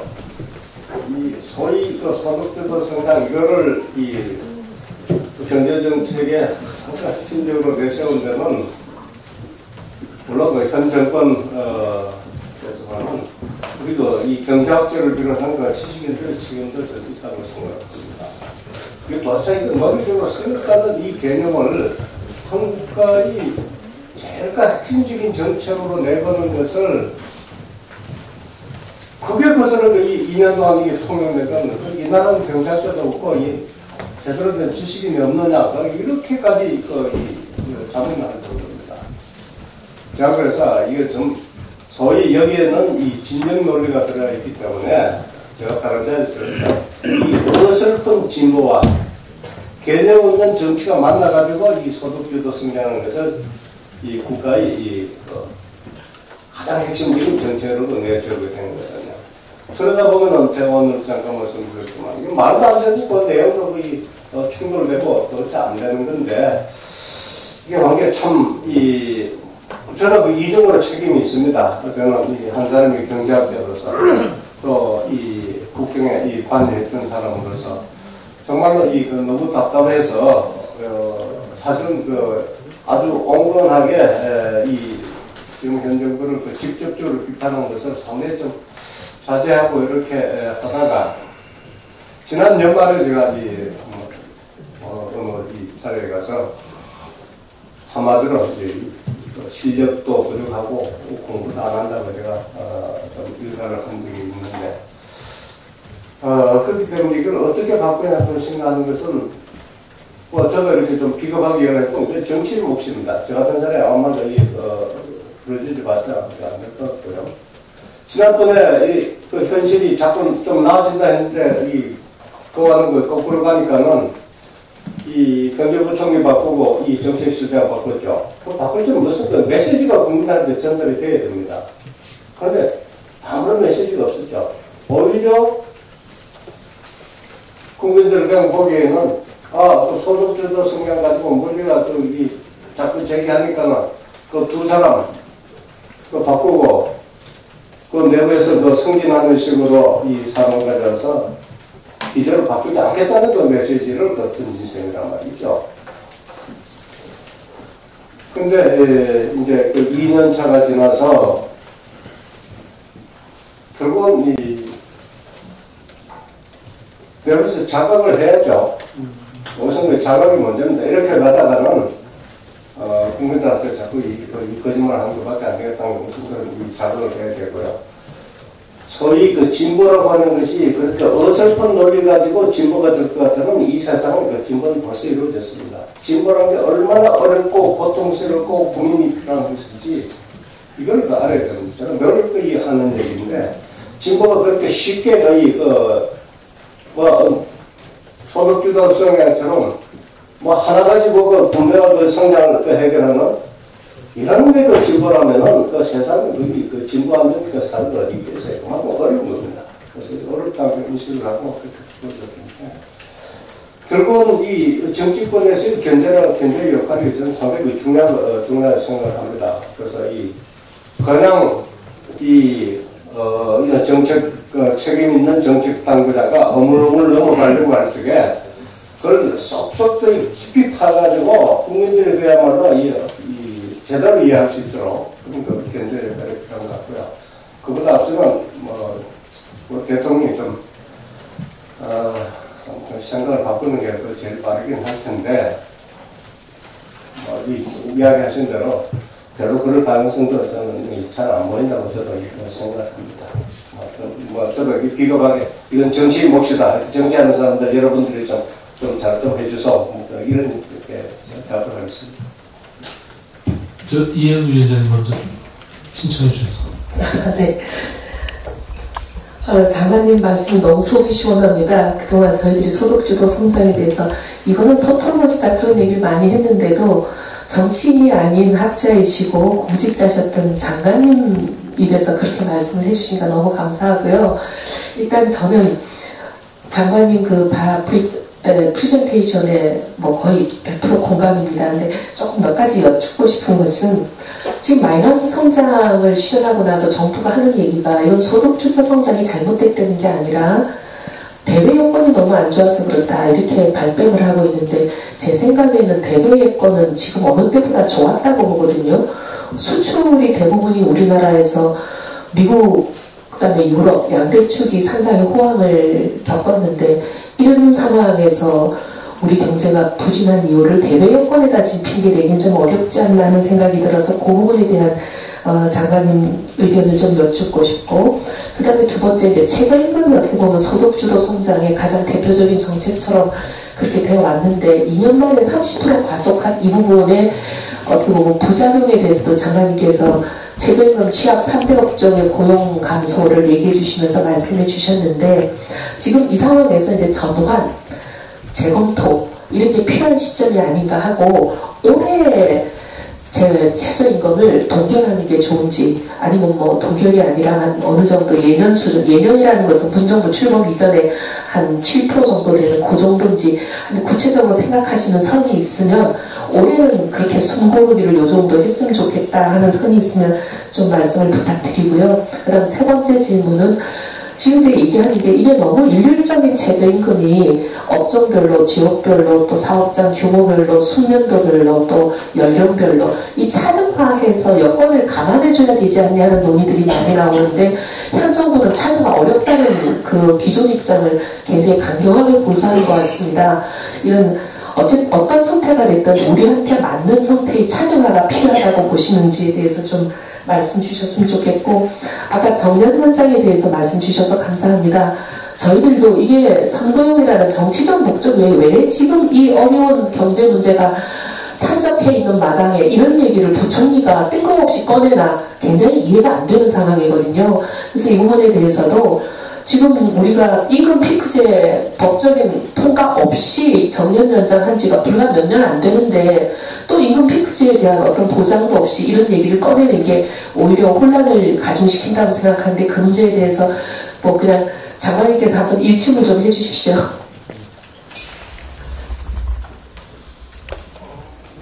질문이 아니라 다 이 답을 스스로 말씀해 주시면 되는데, 맞습니다. 지금 뭐 우리가 이 지표를 보면은 지금까지 이거는 뭐 전 정부 탓이나 이 대외 여건 탓으로 이 경제가 부진한 것을 돌리는 거는 말이 안 되는 소리입니다. 이 스스로 양심을 썩이는 얘기입니다. 정부의 관료나 청와대 친구들이 나와가지고 그런 얘기를 할 때마다 저기 확 터집니다. 도대체 그 기본이 안 된 친구들이 그 국정을 담당하고 있으니까는 정말 화가 나요. 개인적으로 아는 사람들이 더 화가 납니다. 이 소득주도서 논의를 토탈리자라는 얘기는요, 사실은 제가 아까 잠깐 언급을 했습니다만은, 저기, 그 2014년에 국내의 이 논문, 그 실은, 그 당사자, 노사정에 불러가지고, 얘기를 듣고, 제가 그 첫 질문을 그렇게 했습니다. 이게 논리적으로, 이게 토탈리지 않느냐 했더니, 대답이, 꼼꼼하게 보는 사람들은 그렇게 얘기를 합니다. 이게 대답이었습니다. 본인도 알고 있습니다. 이게 이 논리적 토탈을 알고 있는데, 이거 어슴푸리하게 그렇게 얘기를 하니까는, 이게, 뭐 선거에서 이게 좀 되겠다 싶어가지고 아주 겁주해가지고 그냥 키워가지고 하다 보니까는 지금 소득주도 성장은 아주 괴물이 지금 나타나는 겁니다. 이것은 제가 얘기를 하자면 이렇게 지식인들의 그 책임도 여기 반드시 주셔야 됩니다. 특히 경제학자들이. 최근 그 문제는 사실은 조금 델릭했던데요. 제가 좀 과감하게 말씀드리겠습니다. 아까 제가 잠깐 얘기했듯이. 이게 지금 현재 이 정부에서 재정 지원을 하고 있는 이 부분을 시장에 녹여 들어가게 해야 됩니다. 이게 그러고 필요한 그 지원은 그 EITC 그 형식을 통해서 이 저소득층의 저임금층을 지원하고요. 그렇게 정비를 해야 되고, 그렇게 하려면은 저는 몇 년 동안 이게 한꺼번에 지금 현재 그 3조, 거의 한 7% 정도 되는 부분을 한꺼번에 시장에서 녹여낼 수 없지 않습니까? 그러니까 이게 단계적으로 몇 년에 걸쳐서, 아니면 내가 생각해서는 이 정부 내에서 책임지라고 하고 싶어요. 이 정부 임기 동안 이 재정으로 보존하고 있는 부분을 그 시장에서 녹여하게끔, 거기에 맞게끔 최저임금을 조정하라. 그러면은 답은 공개밖에 없습니다. 사실 어려운 얘기지만 뭐 실제로 그러합니다. 최근 찾아간 문제는 뭐 저도 이 주장하면서도 현실적으로 어려울 거라는 얘기도 거의 동의하고 있는데 사실은 이 굉장히 어려운 문제긴 합니다만 그래서 우리가 뭘 하다 보면 말이죠.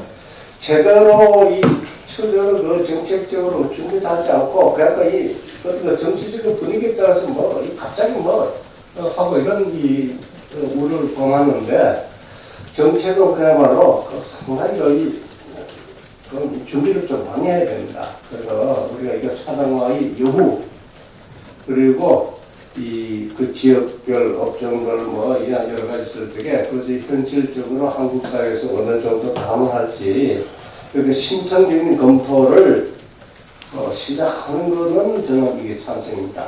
그런데 지금 이제 당장 하려면은 아무도 답이 없습니다. 어느 만큼 차단할 것이냐? 답을 안 가지고 있으면 할 수 없는 겁니다. 그래서 우리가 그걸 현실적인 답을 구하는 그 과정을 시작하자 이거죠. 그렇게 해야 되는데 이걸 아예 안 된다. 이거는 좀 정책이 아니죠.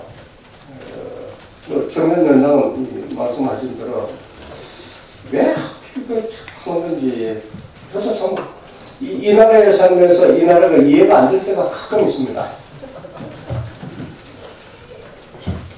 예, 정병국 대표님 말씀 주시죠.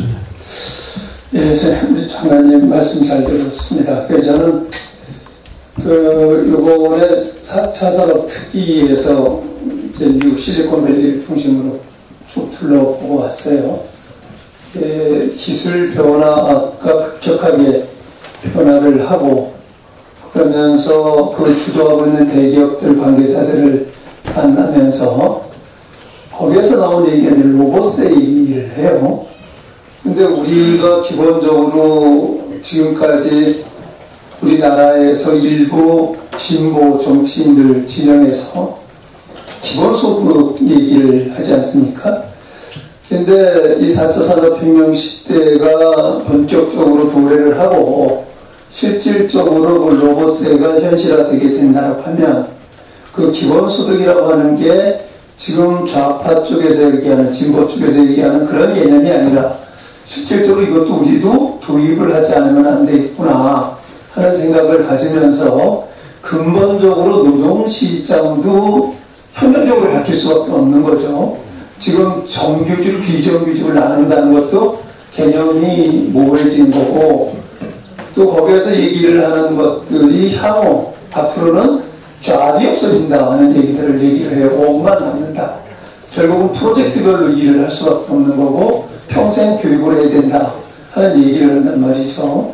근데 지금 이게 이제 그 선진국으로 진입하면서 복지 시대를 맞이해서 우리가 이걸 분배를 어느 정도까지 하는 과정 속에서 기득권을 가지고 있는 계층과 그렇지 못한 사람들이 극렬한 대립인데 이것은 이제 시대가 아주 패러다임이 바뀌면서 그런 대립은 더 심각하게 나타날 거다 이런 생각을 갖는데 우리 그 장관님께서 생각은 어떠세요? 이런 로봇세라든지 이것과 연관을 해갖고 기본소득이라고 하는 개념으로 접근을 한다고 하면 향후 노동시장은 어떻게 바뀔 거고 또 이러한 개념을 우리가 어떻게 받아들여야 되는지 어떤 준비를 해야 되는지 하는 부분에 대해서 그 생각이 있으시면 말씀을 좀 해주셨으면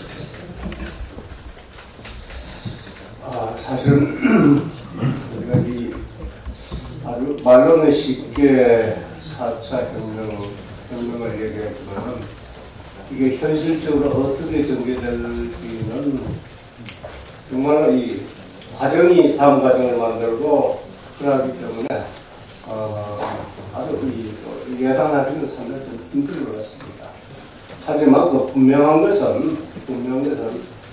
우리가 그 인간의 그 노동력이라고 하는 것이 이 자본과 결합이 되어가지고 그 생산을 왔는데 이 기술 혁신이라고 하는 것이 이제 그걸 확실하게 많은 거 바꿔놓은 거는 틀림없는 사실인 것 같습니다. 그런 솔직히 일을 하지 않아도 먹고 살 수 있는 그런 사회를 우리가 설계를 해야 되는 것이죠. 모든 사람이 일을 하지 않더라도 살아있는 사람이 생계를 꾸려나갈 수 있는 그런 사회를 경제 설계를 하고 구상을 해야 되는데 여기 대해서 뭐 여러 가지 논의는 많습니다만은 우리가 이 그런 것을 사실은 좀 답답한 것인데 이런 거 벌써 이 국가 차원에서 아주 그 지속적인 그 위원회나 그 전문위원회를 꾸려가지고 좀 계속해야 되는데 자꾸 간헐적으로 여기서 이런 말 저런 말 나와서 저도 사실 좀 약간 불안하기까지 합니다. 하는데 기본소득 개념도 그렇게 해서 이 소위 말하는 진영 논리로만 지금 이 볼 건 아닌 것 같습니다. 우리가 이제 인간의 삶의 형태가 그렇게 달라진다면은 살아있는 사람, 탄생한 사람은 어쨌든 생계를 유지하고 해나가야 됐다는 거예요. 그러니까 사회적으로 이게 좀 제도적인 보장이 돼야 되는 겁니다. 그래서 이걸 너무 진영 논리만 볼 것이 아니고 다만 사회 전체의 그 생산력이 그런 그 기본소득을 지탱할 수 있는 정도의 생산력이 이루어져야 되는 겁니다. 그렇게 해서 제4차 산업혁명은 그 기술혁신만의 거치를 했기 때문에 생산력이 그 정기니까는. 여기까지 한번 보십시오. 만약에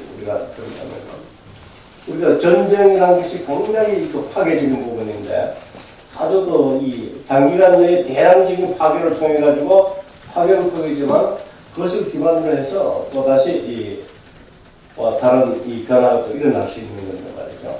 이제 이 파괴의 현장에 직접 사람이 참여를 안 해도 되는 부분이 자꾸 늘어나고 있습니다. 드론이라든지 이런 건 봐도 그렇고요. 앞으로 아마 로봇이 이 전투의 상당 부분을 맡을 수 있겠죠. 그랬을 적에 좀 더 크게 그러면은 이 과거에는 전쟁이라는 걸 통해서 일시적인 파괴를 통해서 좀 정리가 되는 게 있다면은 우리는 그래 해봐야 이제 별 차이가 없던 것 같아요. 그렇게 인류 전체적으로 전쟁을 완전히 회피를 하면서 큰 그림은 그러죠. 그런 것을 이 경제적인 생산력의 정대 이런 쪽으로 옮기는 이런 사회를 우리가 좀 생각을 해야 될 것 같습니다. 그런데 이제 이건 아주 큰 인류 전체 사회의 그림이고 실제 이런 과정에서는 우리 과정이 다음 과정을 나누기 때문에 저는 우선 우리 정부나 우리 사회가 해야 될 것은 이 혁신에 대한 이 학습 그리고 우리가 따라잡기 다 했다고 하는데 이런 부분에서 따라잡기 이런 쪽으로 기여를 해서는 안 될 것 같습니다. 그러면서 이전에 그야말로 기술과 인문이 융합되는 그런 시대입니다. 거기에서 이걸 좀 종합적으로 국가적으로 설계를 하고 늘 이렇게 수정을 해나가면서 예측을 하고 또 준비를 하고 실행을 하고 이런 것 과정을 봐야 되지 않을까 그런 생각이 듭니다. 그래서 외국 친구들 만나면은 이 4차 혁명에 대해서 각자의 상상력을 펴서 하는 얘기를 들으면은 정말 기상치는 얘기를 더 많이 듣는데 들을 때마다 속으로 좀 소름이 더 돋았습니다. 우리가 준비가 너무나 안 되기 때문에.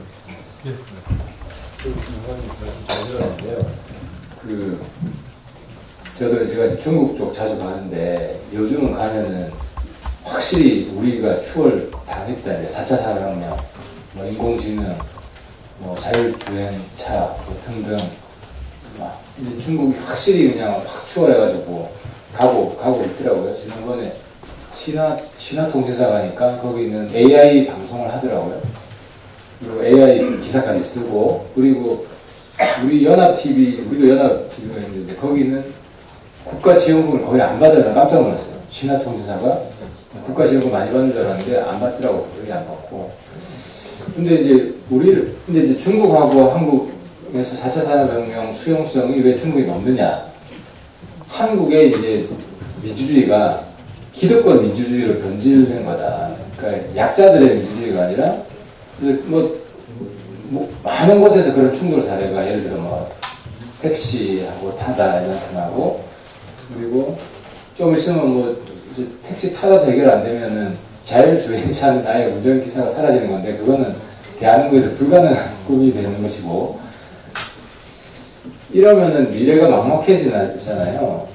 그래서 이거를 사실 정치는 굉장히 부끄럽고 무능한 이런 자괴감이 심한데 대한민국에 미래가 있는 것이냐, 이 장관님 좀 고민 좀 하셨어요? 그냥 한 말씀도 못 해가지고 이런 이야기는 제가 말을 못 하겠더라고요.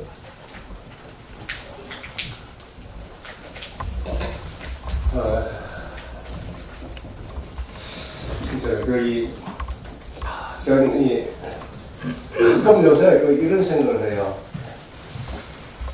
제가 학교에서 연구를 개선하고 이 공부지 기본이 어떻게 그런 쭉 했으면 내가 이 문제를 좀 고민하지 않는 그런 생각이 한테 들고, 또 저에는 그냥 이 국경에 참여 경험이 없으면 이런 문제를 그렇게 심각하게 느끼지 않고 내 할 일만 하고 이렇게.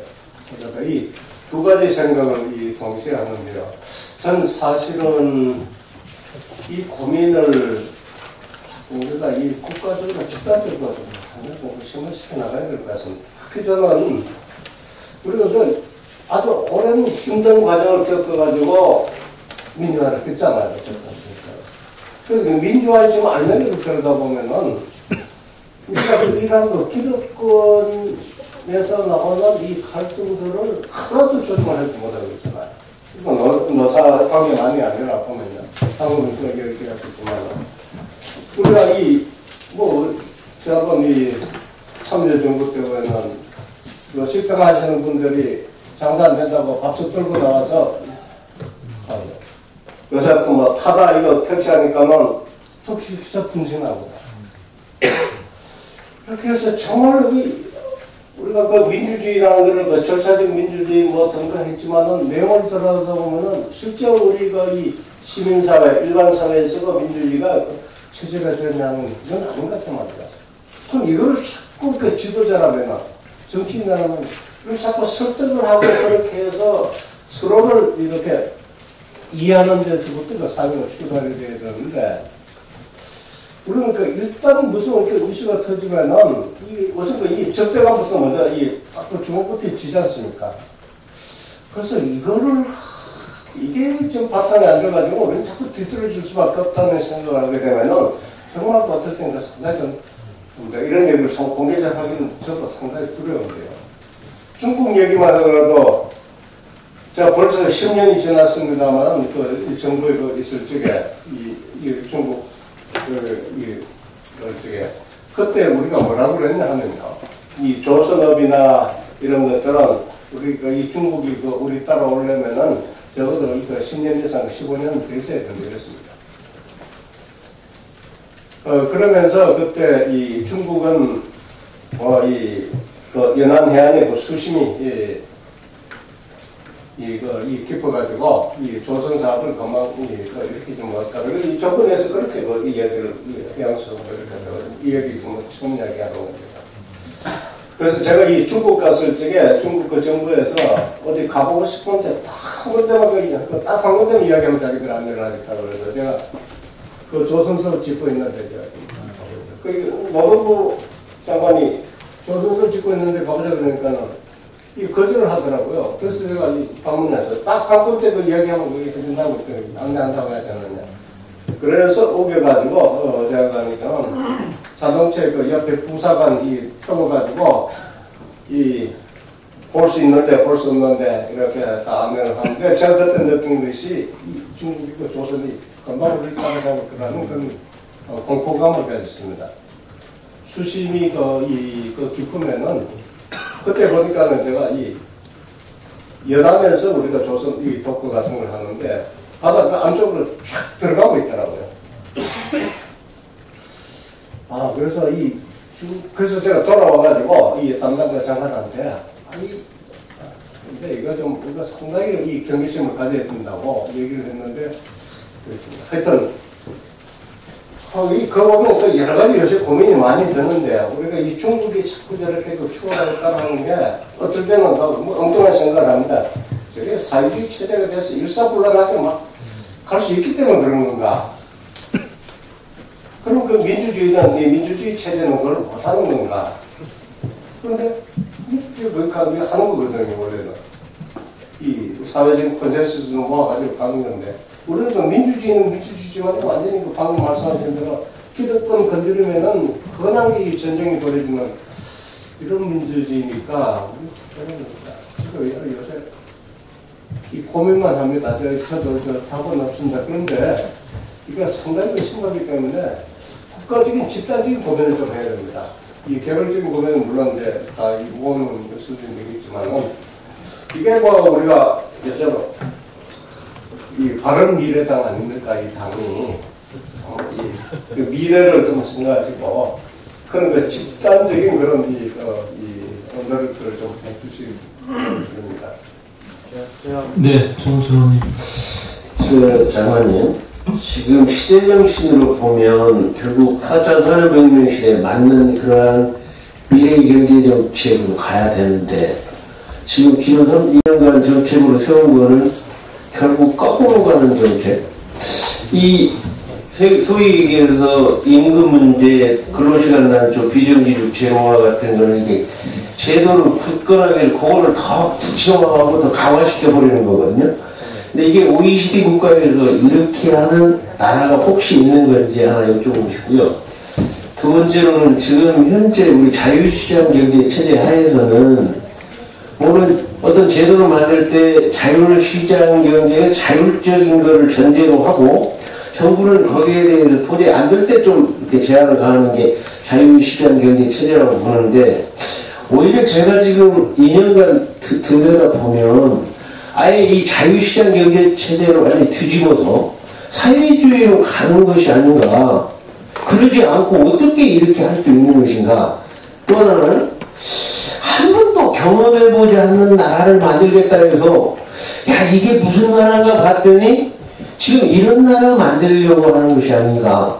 지금 우리가 사례가 있잖아요. 그리스고 베네수엘라고 다 이런 나라가 지금 그렇게 실패로 돌아가는 거를 다 보고 있는데도 불구하고 이걸 강화하고 있다는 이 자체에 대해서 뭐 조금 경제학을 아는 사람은 인정할 수 없는 거 아니에요. 이게 도저히 조금만 아는 사람은 지금 아까 얘기한 이제 기업가 정신이 지금 다 무너져가지고 지금 나라가 요 부분만이 아니고 이 대기업, 중소기업, 중소상공인의 그 대표들을 만나면 기업하고 싶은 마음이 거의 없어져 버렸대요.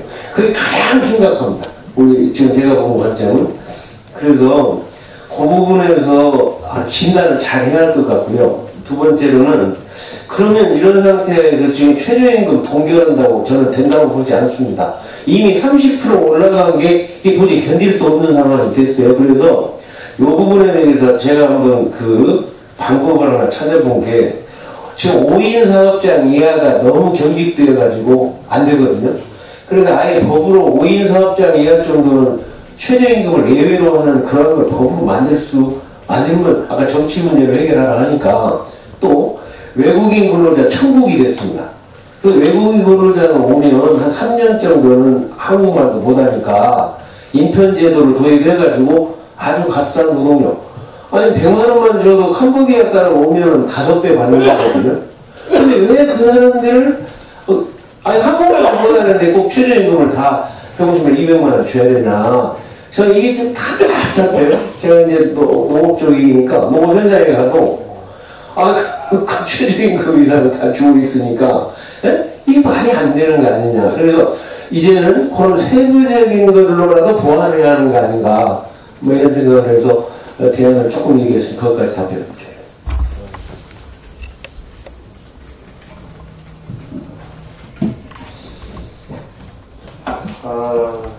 어려운데요.